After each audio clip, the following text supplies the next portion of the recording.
Assalamualaikum warahmatullahi wabarakatuh. Selamat datang di channel podcast pertama Imaba Jogja Official. Yang mana podcast merupakan podcast pertama bagi Imaba Jogja Official. Sebelumnya kita di YouTube kita itu cuma konten-konten biasa, konten-konten editan, kegiatan-kegiatan yang ada di Imaba. Maka Tantretan Imaba. Kalau di Imaba sendiri sebutannya itu sebutan antara rekan salah satu sama lainnya itu dinamakan tretan. Tretan itu artinya saudara. Tretan. Iya. Bahasa mana itu? Bahasa tretan itu bahasa Madura. Iya. Kalau di bahasa Indonesia kannya jadi saudara. Saudara. Alhamdulillah kesempatan pada podcast pertama kali ini kita mengundang salah satu guru spiritual saya dan salah satu aktivis sosial yang fokus dalam bidang-bidang sosial, yakni Bang Maksi. Gimana kabarnya, Bang? Alhamdulillah sehat selalu, Sob. Alhamdulillah. Setelah sehat, Sob. Alhamdulillah. Alhamdulillah. Dan kebetulan beliau merupakan juga guru saya dalam bidang keilmuan di bidang di perkopian ya. Kita sering diskusi ataupun ngaji sorogan terkait buku Adi Saryati ataupun Pauper. Iya. Ya, di podcast pertama kita ini kita akan membahas terkait demokrasi. Gerakan pemuda dan demokrasi. Saya kira demokrasi itu tidak asing lagi di telinga-telinga kita, di telinga-telinga pemuda, di telinga-telinga mahasiswa dan di telinga masyarakat. Makanya ketika kita tidak mengetahui apa sih histori dari demokrasi itu, esensi dari demokrasi itu, pengertian dari demokrasi, nilai-nilai yang ada di demokrasi. Kadang kan kita kebingungan mengartikan demokrasi itu. Iya kan? Oh iya, saya lupa memperkenalkan latar belakang dari Bang Maksi sebelum kita masuk pembahasan. Iya, Bang Maksi ini merupakan pernah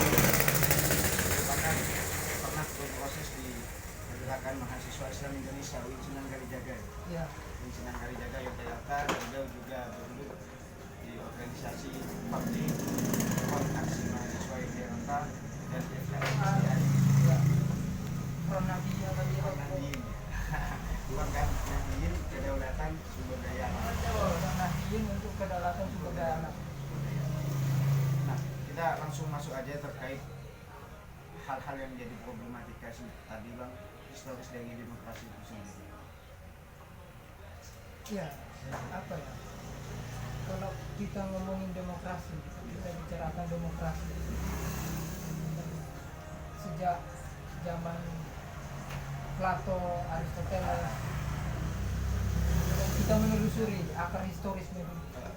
Kita kalau mau membahas sesuatu harus menelusuri akar historis, karena sejak zaman itu sampai hari ini, zaman Athena, zaman Yunani kuno, orang selalu membicarakan demokrasi. Tapi begitu orang yang ngomongin demokrasi itu ditanya, apa itu demokrasi? Kita ini kan seolah-olah lidahnya menjadi telur, pikiran kita mencari-cari sesuatu, tapi apa itu kan? Kebingungan. Orang akan kebingungan, apa itu demokrasi? Nah, kalau dari zaman Aristoteles dan Plato, ya terutama Aristoteles dalam Republika, dalam bukunya, dan ini selalu luput. Hari ini di negara kita, di mana-mana orang selalu menganggap bahwa demokrasi seolah-olah menjadi sistem yang baik, tapi selalu luput dari satu kajian, yaitu kajian ekonominya. Karena akhirnya kan demokrasi hanya dikaji secara demokrasi politik dan demokrasi sosial. Nah, padahal dalam Republika Aristoteles membahas bahwa sistem demokrasi yaitu bagi dia adalah sistem di mana pemerintahan rakyat yang menjadi pemerintah. Artinya kan konsep demokrasi berarti dia berhadapan dengan satu konsep lain. Ya kita harus berani untuk bilang bahwa konsep oligarki karena Aristoteles jelas membahas itu. Dua konsep itulah yang coba dibahas oleh Aristoteles. Itu pun bukan hanya dalam basis ekonomi maupun dalam basis politiknya doang.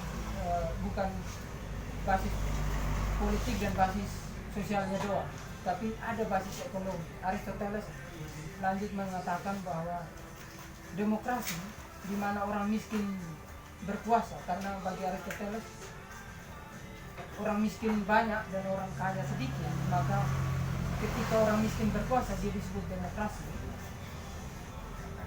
Kalau orang kaya berkuasa maka dia disebut oligarki.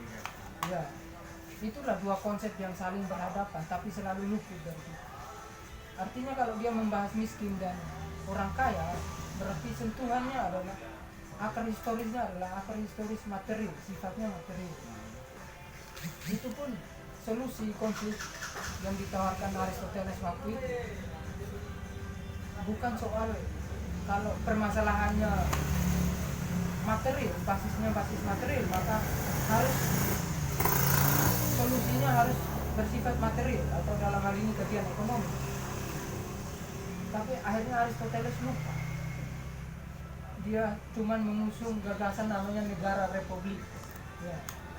Dia mencoba mengusung negara republik, ya kita harus pahami lah.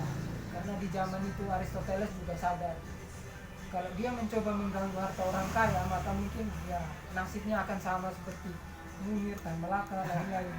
Habis akan ditembak mati ya.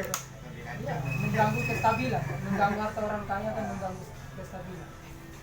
Sehingga konflik dan solusinya yang ditawarkan adalah negara bangsa. Tujuannya Aristoteles bahwa dengan adanya negara, adanya sistem hukum, sistem pemerintahan agar orang kaya tidak terlalu menguras harta orang miskin dan orang miskin tidak merampas harta orang kaya. Berarti itu merupakan sejarah ataupun historis dari demokrasi. Iya.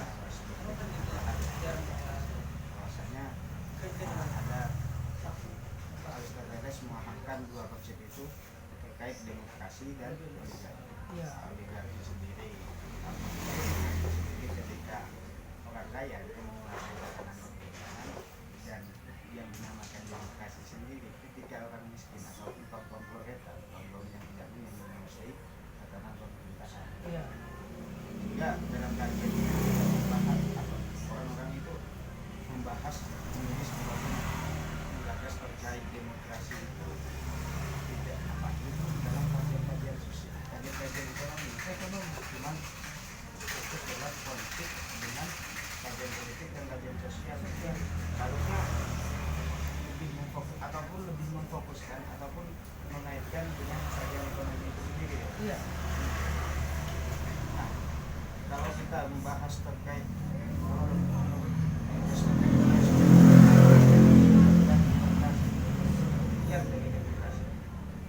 Ya kalau nanya pengertian demokrasi yang tadi pengertiannya Aristoteles, dan akhirnya Aristoteles mengalihkan fokusnya dari kalau demokrasi di mana kekuasaan oleh banyak orang dalam hal ini rakyat atau jumlah penguasanya, kalau oligarki di mana kekuasaannya sedikit, dia mengalihkan fokus soal jumlah penguasa ke fokus material, bahwa demokrasi artinya rakyat dalam hal ini, karena orang bagi Aristoteles pertarungan itu orang miskin itu selalu banyak, sedangkan ya orang kaya itu selalu sedikit. Maka kalau di kita sistem demokrasi itu kalau di orang-orang kalau ditanya apa itu demokrasi, pasti jawabannya adalah persamaan hak kan, tapi hak dalam berpolitik di mana semua orang memiliki kesempatan yang sama untuk berpolitik. Artinya nilai-nilai persamaan itu lah yang harus digagas.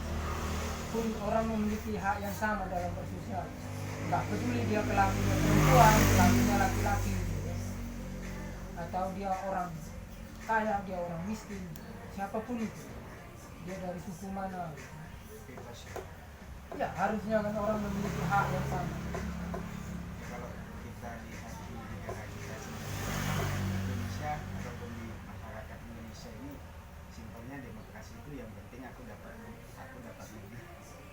Ya, nah Pokoknya kayak gitu ya. akhirnya kan makna demokrasi kan dibahas lebih lanjut. Orang bilang hak berpolitik itu akhirnya apa, satu orang memiliki satu hak suara. Ya, demokrasi hanya diidentikan dengan persamaan hak, persamaan suara dalam pemilu, di mana tiap 5 tahun orang digiring oleh satu ide konstitusional untuk membawa suaranya pada bilik-bilik demokrasi itu, mencoblos, seolah-olah dia mencoblos perwakilannya kan? Bahwa orang yang dia pilih ini mewakili dirinya.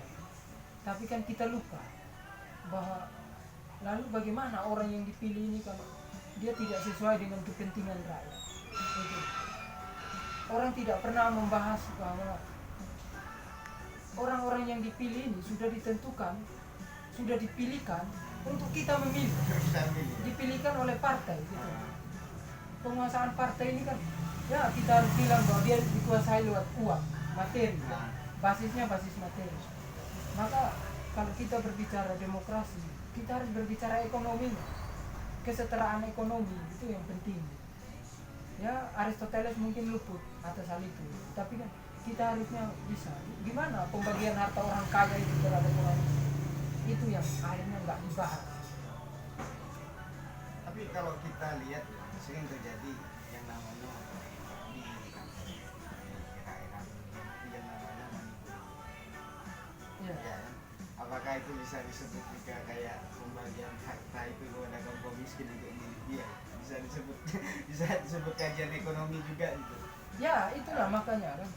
Kalau kita mengikuti diktumnya Marx bahwa basic struktur mempengaruhi superstruktur, di mana ekonomi menjadi basic struktur, dia mempengaruhi sosialnya, mempengaruhi politiknya, termasuk mempengaruhi ekonomi itu sendiri, pendidikan, pengetahuan kita, cara kita berpikir, akhirnya dipengaruhi oleh itu.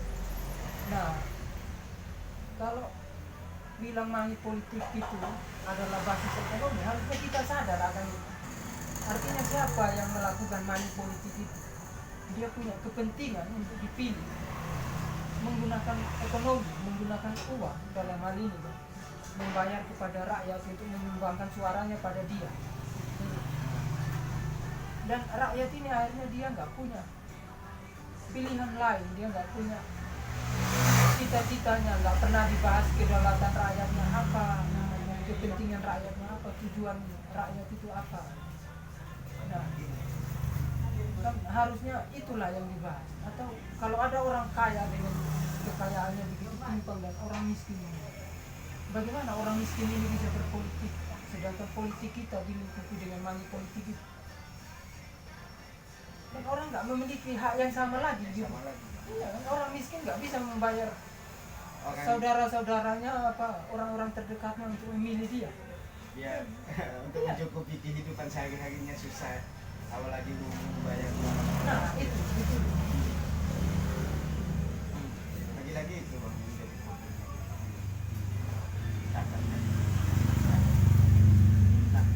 Nah, terkait anu bang, kan di tulisannya bang Maksi terkait demokrasi politik sistem tanpa persamaan itu abang membahas terkait demokrasi, bahwasanya demokrasi itu tidak cuma dikaji secara falsafah, akan tapi secara ideologis juga harus tidak. ya ya jadi sebenarnya bukan hanya persoalan demokrasi, tapi karena dalam hal ini kita membatasinya dalam demokrasi dan peran pemuda.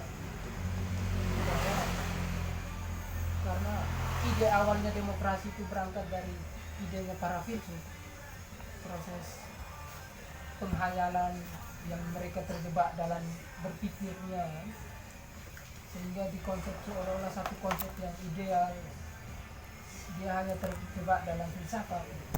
Bahkan kalau di kita ya, orang hanya berbicara dalam tahap filsafat. Filsafatnya demokrasi ya begini. Begitu zaman-zaman Aflatun awal, orang akhirnya mulai melepaskan filsafat, meskipun mereka tetap menggunakannya, tapi mereka mulai berbicara dalam paradigma. Yang menurut aku begini, menurut Supra ya begitu. Akhirnya nggak saling mengganggu. Tapi ya, kalau kita mengkajinya secara ideologi, kita harus memahami kita berada di titik kelas yang mana, ya, kita berada di titik kelas yang mana, dan penguasaan pemerintahan atau penguasaan politik itu berada di kelas yang mana. Demokrasi ini miliknya siapa? Ya, kita harus jujur bahwa orang-orang kaya itulah yang menguasai pemerintahan lewat money politik, dengan kepentingannya mereka untuk menjaga kekayaannya. Tadi baru bahas terkait hal-hal yang bersifat ideologis tadi. Maksudnya harapan dan cita-cita rakyat itu apa? Iya. Baru kita membuat Iya. berarti dapat disimpulkan bahwa adanya Iya, bisa dibilang begitu. Termasuk ya para pengkajinya, para intelektualnya membahas selalu hanya dalam teori politik, hanya dalam teori sosial. Makanya Mereka lupa. Makanya teman-teman di Maba Jogja ya, ya, alumni pondok pesantren di Bata-Bata, dalam hal ini sebagai kaum muda nahdien yang mencapai jenjang pendidikan perguruan tinggi, harus berani untuk membawa nilai-nilai keislaman, nilai-nilai persamaan hak, nilai-nilai persamaan secara sosial, atau nilai-nilai tolong menolongnya, untuk membahas soal konsep demokrasi. Ya, kita kalau berbicara demokrasi, bagaimana kita berbicara ekonomi? Harta orang kaya yang begitu timpang, gimana caranya agar dinikmati oleh orang miskin? makanya kalau kita bisa itu kata-kata tulis yang membahas terkait demokrasi. Nah,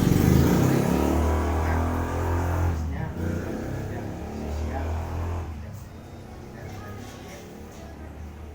Ya, kalau kita mengikuti diktumnya Marx itu, makan mengatakan ekonomi mempengaruhi suprastruktur yang lain. Harusnya kan kita mengikuti logika berpikir itu, cara berpikirnya Marx, ideologinya Marx itu lah yang jadi patokan kita, bahwa sebelum kita berbicara keadilan sosial, sebelum kita berbicara kesempatan berpolitik, kita harus berbicara tahap materi, tahap ekonominya, di mana membahas itu. Kenapa ada orang yang begitu timpang kekayaannya kan, dan ada orang yang begitu miskin? Iya kan? Sedangkan kalau nilai-nilai Islam kan jelas mengatakan bahwa dalam harta orang kaya mengandung hak fakir miskin. Iya kan? Artinya persamaan hak ekonomi ini harus dibicarakan dulu. Kita harus membicarakan ekonomi. Jadi sebelum kita bicara atau membicarakan tentang nilai-nilai demokrasi, kita harus selesaikan dengan ekonomi. Iya.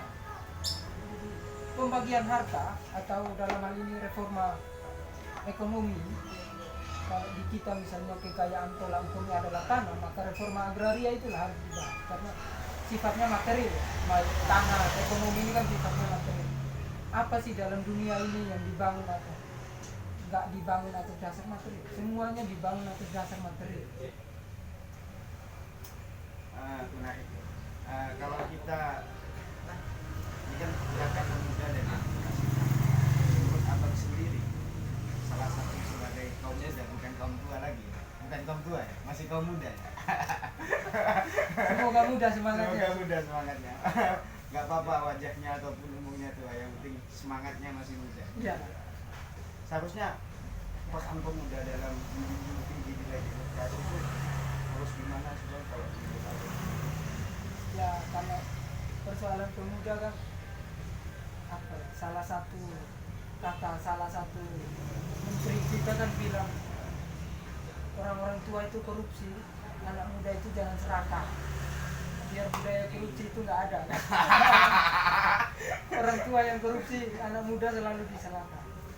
Tapi Ajukan kaum tua. iya, dalam hal ini saya agak sepakat sama Muhammad Abed Al-Jabiri,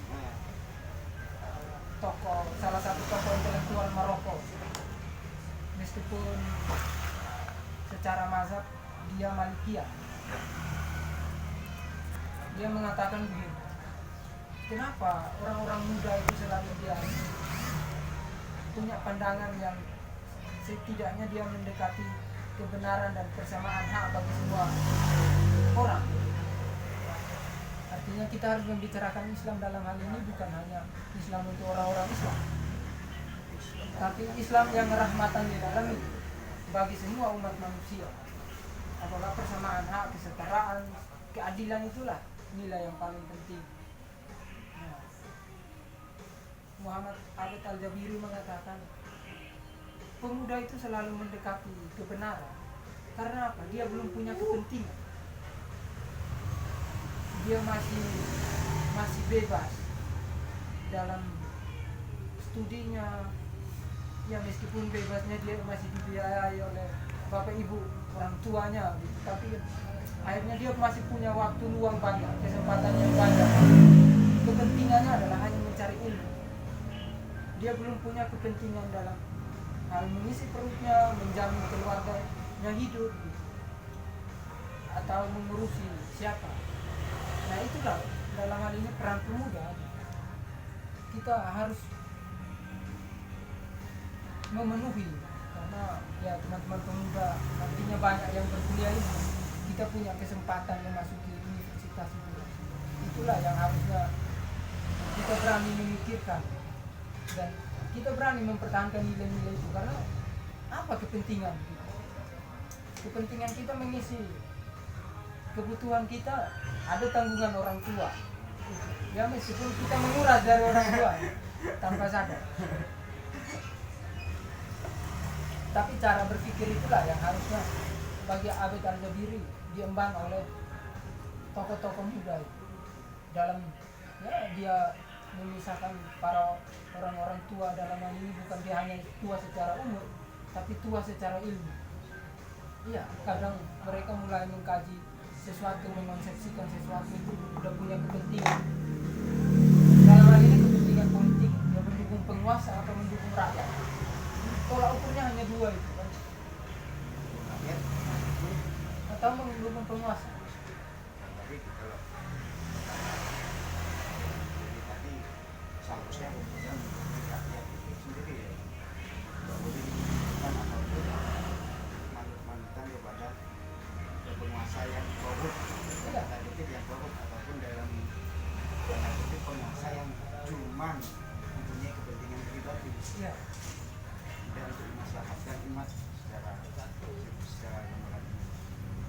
Ya, kita kalau berbicara rakyat ini kan tidak langsung kita berbicara lingkungan masyarakat kita, berbicara bapak ibu kita, mereka yang petani, mereka yang orang-orang ditindas, atau mereka para buruh, mereka para nelayan, mereka kaum marginal, rakyat miskin kota dan lain-lain itu ya.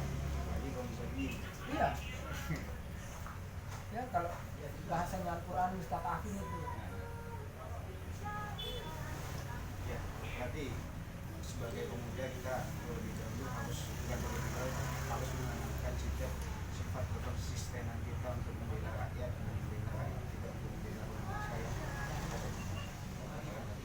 penguasa yang mempunyai kepentingan. Iya. Ya. Mereka mau menguasai politik pun tujuannya, motif mulianya mereka adalah melindungi kekayaannya. Iya kan? Lalu kita disuruh bekerja keras, kita disuruh berpolitik. Ya. Akan melindungi kekayaan mereka ya. Iya.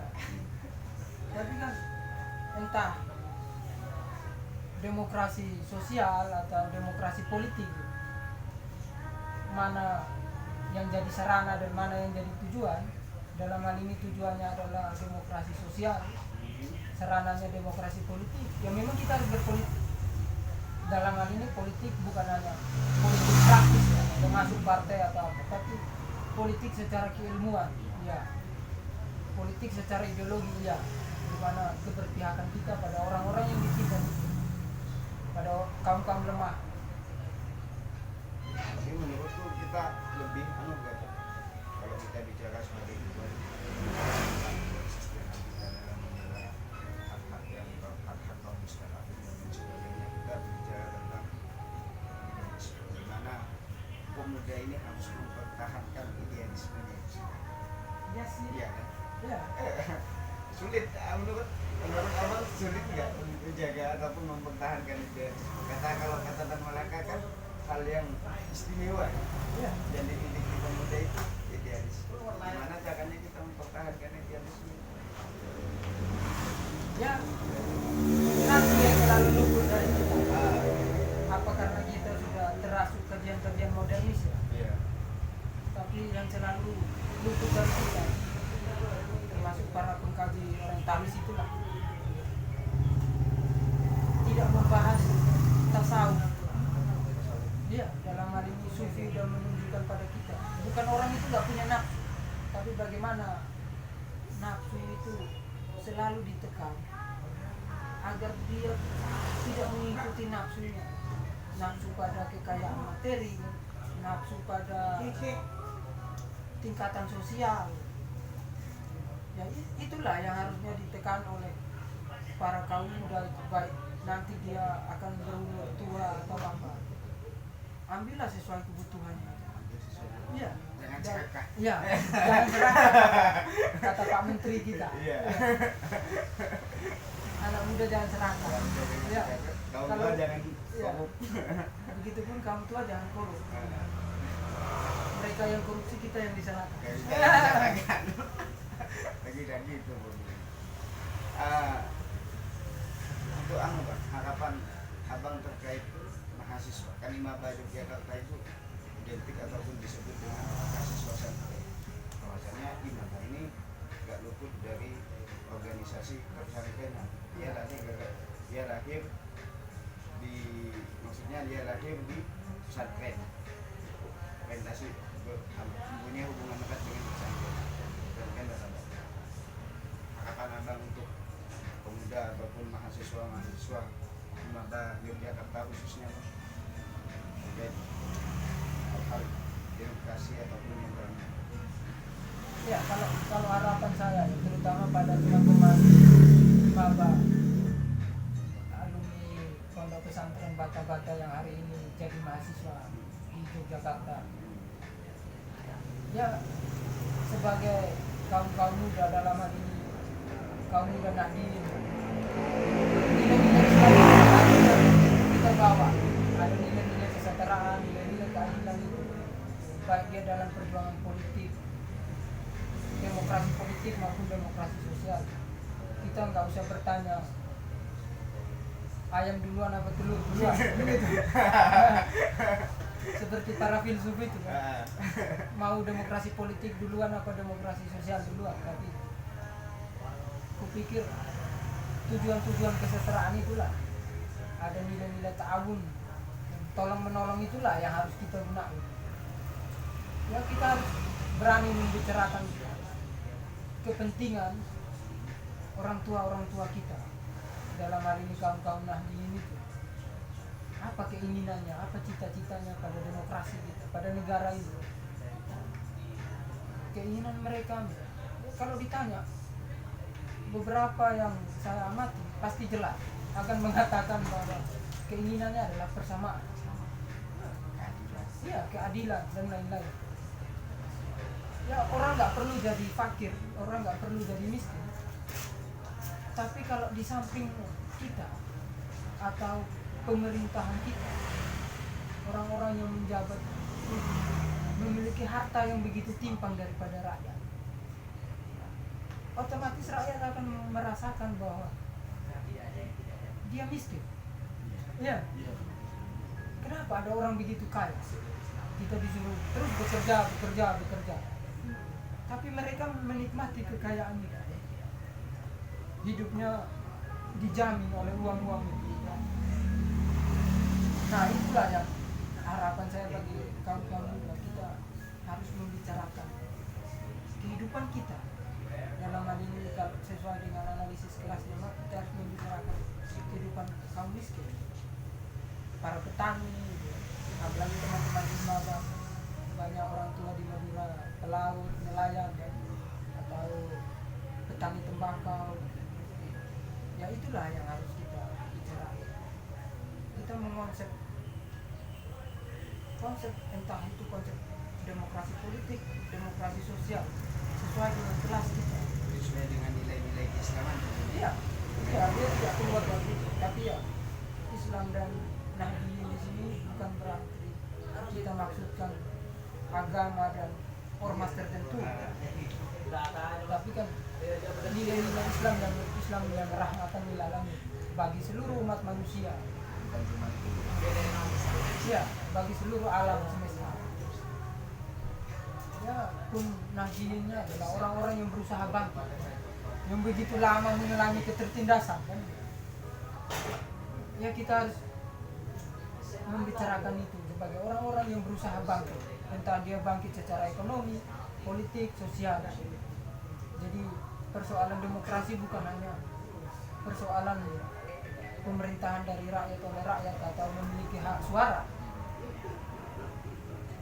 tapi kita harus mengonsepnya secara basis material. Ekonominya itu harus dikaji. bukan cuma soal politik dan sosial. Ya. Kira itu terkait bicaranya kita ada mungkin bisa dilanjut nanti besok ataupun hari-hari selanjutnya kita dan apa lagi entah kita demokrasi lagi ataupun terkait tema-tema. Ya, saya juga inilah sangat berterima kasih ya, karena menjadikan saya sebagai orang pertama Alhamdulillah mengisi itu podcast di YouTube Imaba. ini merupakan suatu kebanggaan bagi kami, suatu kebanggaan sangat bangga karena abang bersedia untuk hadir di podcast pertama kita. Ya, mohon doanya untuk kekonsistenan kami ini. Bismillah. Bismillah. Ya, kita mempunyai di Imaba mempunyai jargon, Bang. Ya. Jargonnya ketika Imaba jaya jaya jaya. Nanti saya bilang Imaba, kita bilang jaya jaya. Harus jaya secara ekonomi. Harus jaya secara ekonomi kita. Ya. Imaba jaya jaya jaya. Ya. Wallahul musta'an ila sabilir rahman. Assalamualaikum warahmatullahi wabarakatuh.